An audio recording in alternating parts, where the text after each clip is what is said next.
Hello and welcome to Reporters, the best from France 24's correspondents from around the world. Pakistan's conflict with Taliban militants is always in the news, but what's never reported is the persecution of ethnic minorities there. Members of the Ahmadi community say that they are Muslim, but their exact beliefs make them a target. Muslims, particularly fundamentalists, say that they want to wipe them out. The state's accused of standing by and letting this persecution go on. France 24's Cédric Moll-Laurençon's been to the heart of the Ahmadi community in Punjab. Cédric will be speaking of that after his special report. The snipers keep watch from the minaret as the faithful are called to prayer. From every window and from every street corner, Lahore's Darul Zikr mosque is closely guarded. More than 1,000 people are expected to attend prayer, and many have come early to get through security. Nothing is left to chance. I'm searching for any unwanted thing that could be a weapon, an unidentified person, or anything which can harm other people. Inside the mosque, the searches continue. Armed guards are everywhere, even in the prayer hall itself. No fewer than 6 of them watch over the imam.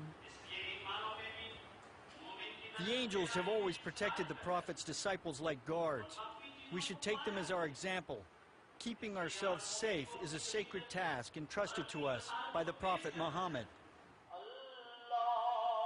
The prayer, the mosque, the imam, all are emblems of Islam. And yet here in Pakistan, these men are not considered true Muslims. They are the Ahmadi. They believe in a Messiah born in the 19th century and preach non-violence. But many have paid for these beliefs with their lives. In May of this year, in the middle of Friday prayers, 6 Islamist assailants stormed the Darul Zikr mosque. Their killing spree lasted for 2 hours. It left nearly 100 worshippers dead. These pictures were filmed by a man using his mobile phone as he hid under a heap of dead bodies.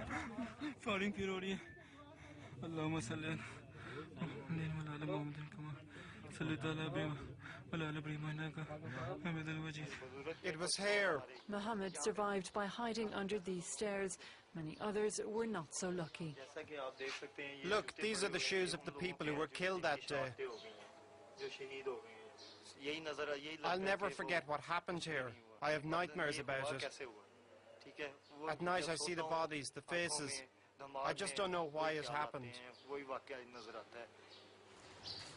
The Lahore massacre has come to symbolize the persecution of the Ahmadi in Pakistan. One particular group of religious radicals has vowed to eradicate them, the Ahmadi-Muslims. They stage protests against the Ahmadi on a regular basis. This propaganda video was shot a few months before the attack on the Lahore mosque. The words of the Ahmadi-Muslims leader, an eerie foreshadowing of events to come.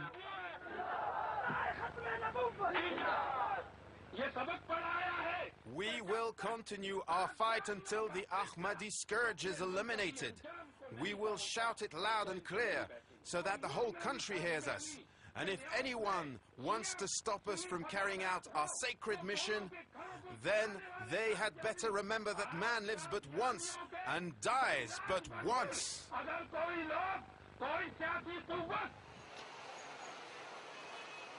For their safety, many Ahmadi have moved to this place, Chenab, Nagar. Over the last 40 years, the city has become something of a promised land for them within Pakistan. 99% of Chenab Nagar's 60,000 inhabitants are Ahmadi. It's a closed community, wary of strangers.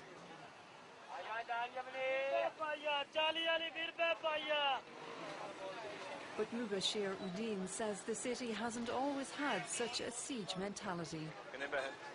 How much is it? 150 rupees. Okay, here you go. A carpenter by trade, Mubashir took refuge here 40 years ago when his father died. Since then, he hasn't left this Ahmadi stronghold. Here we generally feel safe, free, not like in the rest of the country. We live the way we want to, we pray how we want to. But since the attack in Lahore, things have been different, even here. People are afraid. When we go out, we think there's a chance we might not come back alive. Chenab Nagar may live in constant fear of attack, but Ahmadi continue to flood here from across Pakistan. Here, they're free to practice their religion. In Mubashir's workshop, workers display a photo of their Messiah, Mirza Ghulam Ahmad, but they insist they're as Muslim as anyone else in Pakistan. Salam alaikum. Hello everyone, how's it going? Under the Pakistani constitution, Ahmadi are forbidden from identifying themselves as Muslim in any way. Simply saying hello could land Mubashir in prison. If I say salam alaikum to a Muslim, it's considered blasphemy and the police could arrest me. In Pakistan, if we say we're Muslim, anyone can file a complaint against us, and we could get 6 or 7 years in jail. There's no getting around the anti-blasphemy laws, as the Ahmadis' religious denomination appears on all their papers. Authorities have even tried to press charges against the entire population of Chenab Nagar. You'd almost think it was a joke. How can you file charges against 60,000 people all at once? It's just not possible. If they want to put us all in prison, they'll have to build a bigger one, because ours is too small. Mubashir and his workers may joke about it, but the government's message is clear. Chenab Nagar must not remain a safe haven for the Ahmadi. The anti-Ahmadi fundamentalists live at the bottom of this street. A few hundred of them. They come out to provoke us fairly regularly. They chant slogans against the Ahmadi. When that happens, we have to hide in our homes. Mubashir never ventures to the end of his road. In the city of the Ahmadi, the enemy lurks within.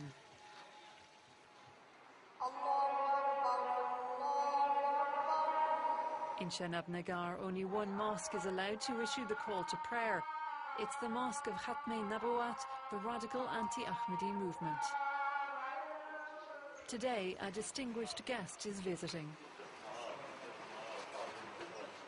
It's Abdul Latif Chima, the man we earlier heard at a demonstration calling for the murder of Ahmadi.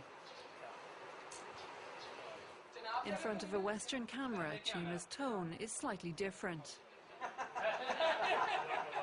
But the message remains the same.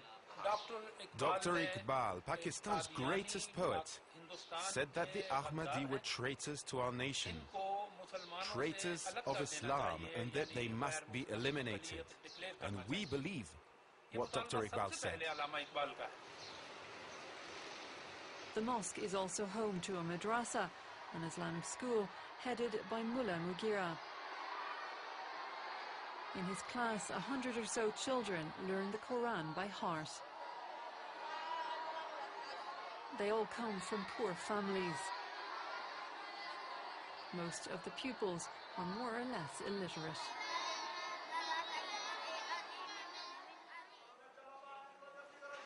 Hurry up. Come on, find your places. This is where the children will grow up, schooled and raised in hatred for the Ahmadi community. We teach them that the Ahmadi have a false prophet, that they want people to believe they're Muslims, but that it's untrue, and above all, they should never pray with them. The students echo his words. The Ahmadis are human beings, but they're against us, and I'm against their beliefs. On Judgment Day, the whole world will die, and God will send the good Muslims like us to heaven. Ahmadi will go to hell.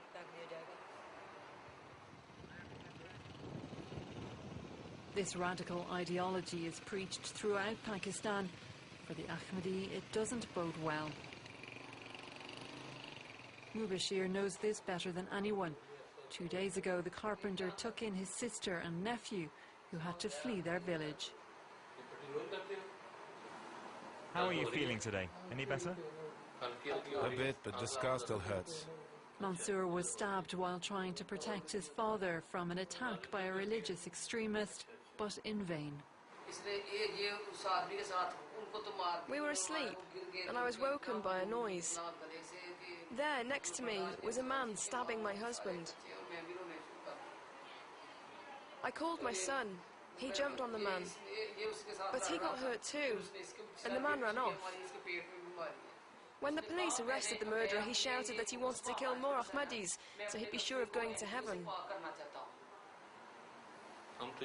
This all makes me so sad. I'm angry too, but what can we do? Nobody does anything to help us. Only God can save us. In the cemetery of Chenab, Nagar, dozens of new graves are testimony to the oppression of the Ahmadi. The victims of the Lahore massacre have been laid to rest here. For the community, the graves are an open wound. Here it is, my brother-in-law's tomb. We buried him here with the victims of the Lahore attack because he was killed just a few days later. When I see this, I feel like all of humanity itself is dead. God will never forgive this crime. But I still feel hopeful that the violence will end someday. The mullahs will keep on fighting us, and the government will continue to allow it. But eventually God will help us stop it all.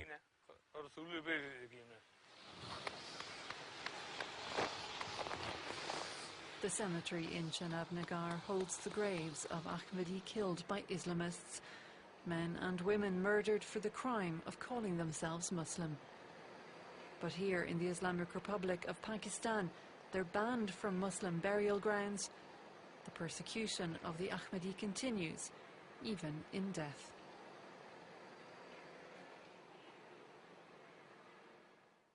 Our reporter Cedric Moll-Lawrenson is here in the studio. Cedric, we saw the serious nature of the facts in your report there.